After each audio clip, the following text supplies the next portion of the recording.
Olá a todos e todas. Hoje nós estamos dando sequência às nossas discussões sobre as lideranças religiosas e não religiosas e a forma como elas se relacionam com o mundo e com as coisas que nos cercam, pensando uma temática que está proposta pelo PET da semana 3, em que se discute a relação de algumas lideranças religiosas com a situação em que nós estamos, que é essa situação de pandemia, este contexto de pandemia em que estamos vivendo. Mas para que a gente possa visualizar como é que essas lideranças reagem de formas diferentes a isso, e também aprofundar um pouco mais na história das próprias religiões, nós vamos voltar um pouco para ver 4 formas diferentes de reação a um contexto de doença, a um contexto de pandemia. O primeiro desses momentos a gente vai voltar lá no período da Bíblia. É um livro que compõe o Antigo Testamento e também compõe os livros sapienciais do judaísmo. Então ele tem validade, tem valor tanto para o judaísmo quanto para o cristianismo. E, de certa forma, até mesmo busca algumas das suas tradições em culturas diferentes, fora da tradição monoteísta. A cidade onde esse personagem vive e se desenvolve, a cidade de Ur, pertencia ao Império Babilônico. E, aparentemente, a história tem influências também da Babilônia. Pois bem, nesse livro, o livro de Jó, o livro que está na Bíblia, aqueles que tiverem interesse, é um livro interessante, vale a pena fazer a leitura. No livro de Jó, o personagem principal, o Jó, começa a sofrer uma série de problemas, os escravos dele morrem, os filhos morrem, as plantações são queimadas e ele é coberto de uma série de chagas, uma série de doenças que ele fica raspando com uma casca de telha. E isso, de acordo com o próprio livro, acontece porque no início Satã, o adversário, o demônio, vira para Deus e diz que conseguiria perverter, fazer com que até o mais fiel dos homens fosse contra Deus. Nessa aposta que Satã faz com Deus, Deus escolhe como mais fiel dos homens Jó e diz: ele não vai se perverter, ele não vai pecar, ele não vai ir contra mim, mesmo se ele perder tudo aquilo que ele possuía, as suas riquezas, os seus filhos e etc. A ideia era, de acordo com Satã, de que Jó só era fiel porque tinha muitas coisas. Se ele perdesse as coisas que tinha, ele deixaria de ser fiel. E os amigos do Jó vão até ele dizendo que ele deve ter feito alguma coisa de errado. Deus não iria puni-lo se ele não tivesse feito nada de errado. Ao que o Jó o tempo inteiro diz: eu não errei, existe algo mais, algo além, mas não é erro meu, não é culpa minha isto que está acontecendo comigo. E o livro se desenvolve com essa disputa, esse diálogo. 3 amigos de Jó e depois chega mais um, todos tentando convencer ao Jó e o Jó confrontando a eles, dizendo: não, eu não errei, eu acredito no que eu sou e eu acredito que se está acontecendo isto comigo, há algo maior que nós não estamos compreendendo. Por isso, nós estamos associando Jó com a Grifinória, com este que bate de frente com todos aqueles. Esses amigos do Jó são sábios, são pessoas que pertencem à hierarquia do templo, que seriam teoricamente aqueles que sabem mais do que o próprio Jó. E o Jó confronta eles dizendo que não e não. Ao fim do livro, Deus surge no meio de uma tempestade e diz que não adianta explicar quais são os motivos que ele tinha, porque Jó e os amigos dele, inclusive, não estavam do lado de Deus quando Deus começou a criação. Se eles não viram o poder de Deus, se eles não entendem como Deus criou todas as coisas, eles não entenderiam também o que estava acontecendo com ele naquele momento. Então Jó confronta os amigos, diz que ele não estava errado e, no fim das contas, Deus diz que ele estava certo. Ou seja, que ele não errou mesmo, mas que os motivos que levam Deus a escolher as coisas e a fazer com que um homem justo tenha chagas pelo corpo e perca tudo que tenha, são motivos que nós, na nossa humanidade, não conseguiríamos compreender de forma alguma. Então, o motivo das doenças, o motivo do porquê acontecem as coisas, nós não conseguiríamos entender, por mais que tentássemos, por mais que lutássemos. Essa é uma primeira forma.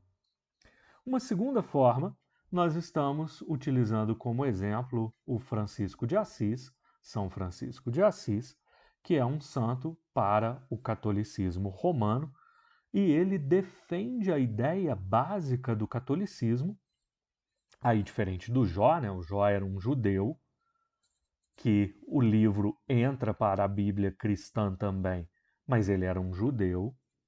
Francisco é um cristão e especificamente um cristão católico romano, né, seguidor do Papa em Roma. E um dos preceitos do catolicismo romano é esse que nós colocamos aí, que a salvação ela acontece pela fé e também pelas obras. Por aquilo que você acredita, mas também por aquilo que você faz de acordo com o que você acredita. Por isso, Francisco de Assis, em um momento em que a lepra era uma doença muito forte e tinha um problema sério de contaminação, ele se dispõe a ir até os leprosos, a estar junto dos leprosos e a praticar o bem para essas pessoas que eram muito mal vistas. Apesar de lá no livro de Jó a gente ter visto que o próprio Deus, no meio de uma tempestade, aparece para dizer que nós não compreendemos por que as doenças existem, no período de Francisco, lá em 1181, muitos anos depois, ainda existiam pessoas que, como os amigos do Jó, continuavam dizendo que as doenças são um castigo de Deus. O livro de Jó dizia que nós não podemos entender os motivos de Deus. E o Francisco também aceitava essa ideia de que não é possível entender tudo aquilo que Deus faz, tudo aquilo que Deus deseja, e por causa disso era necessário também acolher a essas pessoas que possuíam doenças, mesmo correndo riscos. A lepra era uma doença muito contagiosa e Francisco corria o risco de se contaminar com a lepra estando entre os leprosos, mas ele aceitava esse risco. Por causa disso, nós o associamos também à lufa-lufa, essa ideia de uma lealdade aos amigos que faz com que as próprias pessoas corram risco, as próprias pessoas sofram consequências, mas vão estar ao lado daqueles de quem gostam, independente dessas consequências. Francisco, então, acreditando nessa postura católica de que a salvação não é apenas pela fé, mas exige obras, ia ao encontro dessas pessoas para ajudar essas pessoas. É uma postura diferente também do nosso terceiro personagem de hoje, que é o Martinho Lutero. Lutero conviveu com uma outra doença, que era a peste bubônica. Estando próximo ao que a peste bubônica, a peste negra, causava na Europa e já no seu período mais final, ou seja, já tinha visto o grande estrago que a peste fez na Europa e ainda temeroso do que podia acontecer, Calvino escreve uma carta que é facilmente encontrada na internet. Olha, desculpem, Lutero, disse Calvino erradamente. O Martinho Lutero escreve uma carta que ele fala sobre a relação que as pessoas deveriam ter com essa doença. E era uma relação de respeito. Ele começa a carta dizendo que pede a Deus para protegê-lo. Depois ele diz que vai fazer tudo o que é necessário para se proteger, como usar os remédios certos, praticar a higiene adequada, tomar os devidos cuidados. Depois ele diz que não vai sair pelo mundo encontrando as pessoas que estivessem ao seu entorno para não correr o risco de contaminar essas pessoas, mas que, se for preciso, se alguém chamá-lo, ele irá livremente. E ele termina essa carta dizendo: se Deus quiser me levar por essa doença, ele sabe onde me encontrar. Mas eu preciso estar com a consciência limpa de não levar ninguém à morte e de nem causar a minha própria morte.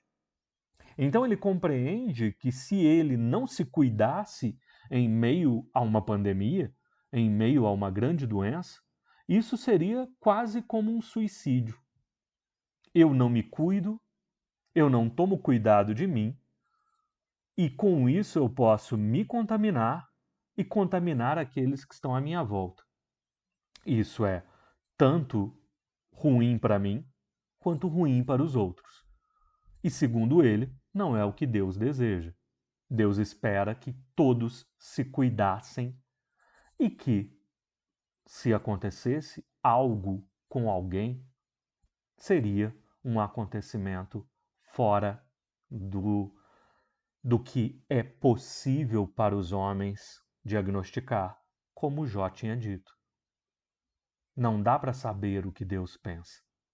Então pode ser que eu morra pela doença, mas não que eu faça algo em nome de pegar essa doença. De acordo com essa tendência do Lutero, que é o grande iniciador do protestantismo, a salvação não se dá igual o Francisco acreditava dentro do catolicismo, pela fé e pelas obras, mas se dá exclusivamente pela fé. Não é pelo que eu faço que eu serei salvo, mas por aquilo em que eu acredito. E por isso, uma vez que é uma coisa muito mais introspectiva, muito mais para o próprio sujeito, nós aproximamos o Lutero à casa de Corvinal.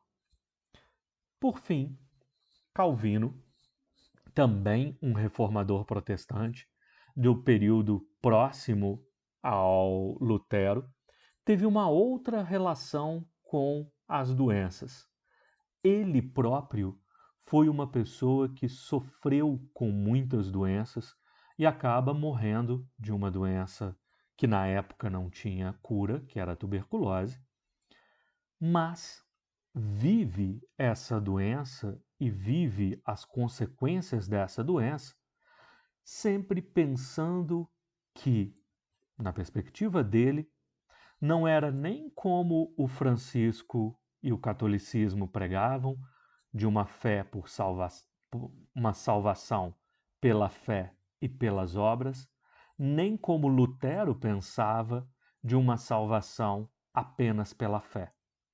Mas qualquer salvação possível independeria do que os homens fazem ou deixam de fazer. A fé é a salvação, é pura gratuidade de Deus. É Deus quem salva.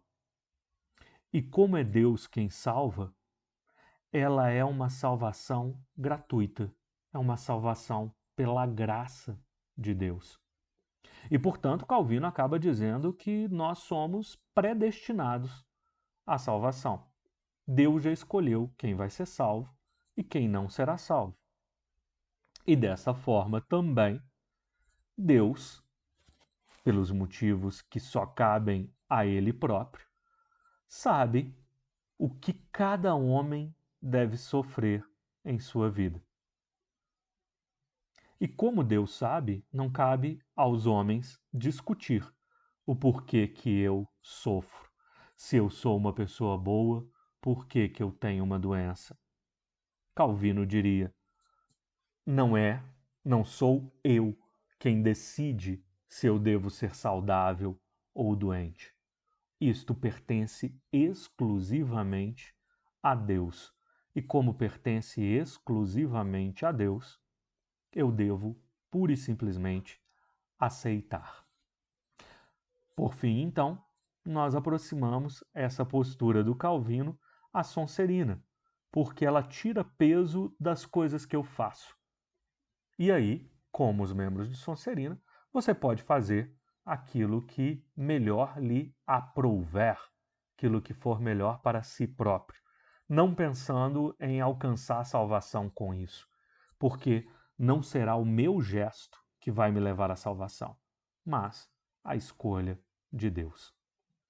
Então nós temos aí, hoje, 4 reações diante das doenças. O Jó dizendo: eu não fiz nada, mas deve ter alguma justificativa, e Deus respondendo a ele: tem, mas você não vai entender, porque a justificativa é minha e eu sou muito maior do que você. O Francisco dizendo: diante dessas doenças, nós devemos nos apiedar pelos outros e correr ao encontro deles, tentar ajudá-los, fazendo obras de caridade para auxiliar o próximo. O Lutero dizendo que essas obras não são necessárias, mas é necessária a minha fé, e a minha fé não significa que eu devo abandonar os cuidados para com os outros, eu devo cuidar de todos e inclusive de mim mesmo. E isto também é respeitar a fé em Deus, porque Deus não quer que eu morra. Se Deus não quer que eu morra, eu não devo descuidar da minha própria saúde. E Calvino, por fim, dizendo que, independente das minhas ações serem boas ou más, independente de eu ter muita ou pouca fé, quem salva de verdade é Deus, e como quem salva de verdade é Deus, eu devo entregar completamente o meu destino a Deus e não fazer coisas tentando agradar a Deus, mas tentando, o melhor possível, fazer com que a minha vida seja próspera. Muito bem, por hoje então são esses 4 elementos que nos cabiam. Um grande abraço a todos e todas. Até o nosso próximo encontro.